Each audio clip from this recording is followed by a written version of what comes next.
मीसम रजा साहब, आप क्या समझते हैं? 8 रोज गुजर गए, कोई एविडेंस अब तक पेश नहीं किया और मोदी सरकार ने आज बैठक भी लगाई है काबीना की, कोई एडवेंचर करने की कोशिश करेंगे?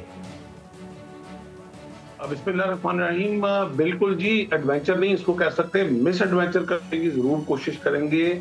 और ये जो इन्होंने राफेल तैयारों के साथ जो अपनी हदूद के अंदर रहते हुए जो पेट्रोलिंग का एक ड्रामा किया है, बेसिकली ये अपनी ही कौम को बेवकूफ बनाने की नाकाम कोशिश कर रही है। इस वक्त इनको पता है ना तो पाकिस्तान की अवाम, पाकिस्तान का मीडिया, पाकिस्तान की फौज इनकी किसी भी गीदड़ बक्कियों से डरने वाली नहीं है। अब ये ड्रामा कर क्यों रहे हैं? इसके पीछे 2-3 मुहर्रिकात हैं, वो आपने देखने। वो एक नंबर 1, जब से इन्होंने ये महंगे तरीन राफेल तैयारे जो इनके साथ बहुत बड़ा हाथ हो गया था, इन पता नहीं 4.5 जनरेशन के हैं, जबकि निकले वो 2.5 जनरेशन के। अच्छा, उसमें बहुत बड़ा कमीशन इनके मोदी साहब के रिश्तेदारों ने और इनके फ्रंटमैन ने खाया। आज भी वो जिन्होंने कमीशन खाया राफेल तैयारों में, वो पैलेस में बैठे हुए हैं। अच्छा, बिल्कुल ठीक है। ठीक है, तारिक रशीद साहब, आपकी जानिब आना चाहूंगी। जी जी जी जी, कंटिन्यू कीजिएगा सर। जी, कंटिन्यू कीजिएगा।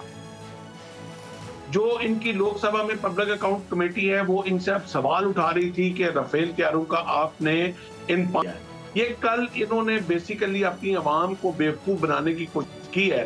जो 4 राफेल तैयारे कश्मीर, जहां पे आप एक छोटे से ड्रोन के साथ भी रैकी कर सकते हैं, आप किसको डरा रहे हैं? किस कौम को डराने की कोशिश कर रहे हैं? जिस कौम को मौत से ज्यादा प्यार है जितना तुम्हें जिंदगी से प्यार है। 100%। हम तो कब सिंध ताश का मुआहदा जब से हुआ था, मैं ऑनेस्टली आपको बता रहा हूं कि तब से मुझे जाती तौर पे इस चीज का दुख था कि 5 दरियाओं का पानी में हमने 3 दरियाओं का पानी अपने हाथ से इसको गिव अप कर दिया। अब हम जिस तैयारी में हैं, हम एक मौके की तलाश में हैं। इन्होंने अब मुआहदा तो इन्होंने शुरू में खत्म किया, अब ये मुआहदा हमारी तरफ से भी खत्म है।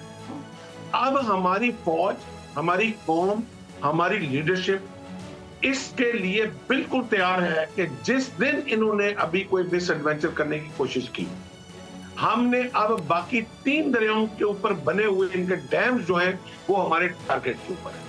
और मेरी ये आपके मीडिया के तवस्सुत से, आपके चैनल के तवस्सुत से मेरी अपनी कौम को भी ये इंतबाह है कि जितने लोगों ने भी ब्यास रिवर के ऊपर, ओल्ड बेड ऑफ ब्यास के ऊपर जिन लोगों ने जजमेंट की हुई है, वो अभी साफ कर लें।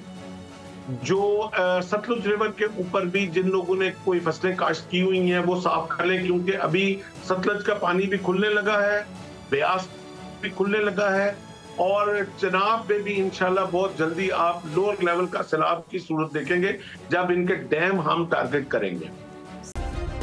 सब्सक्राइब करें और बेल दबाएं ताकि कोई खबर रह न जाए।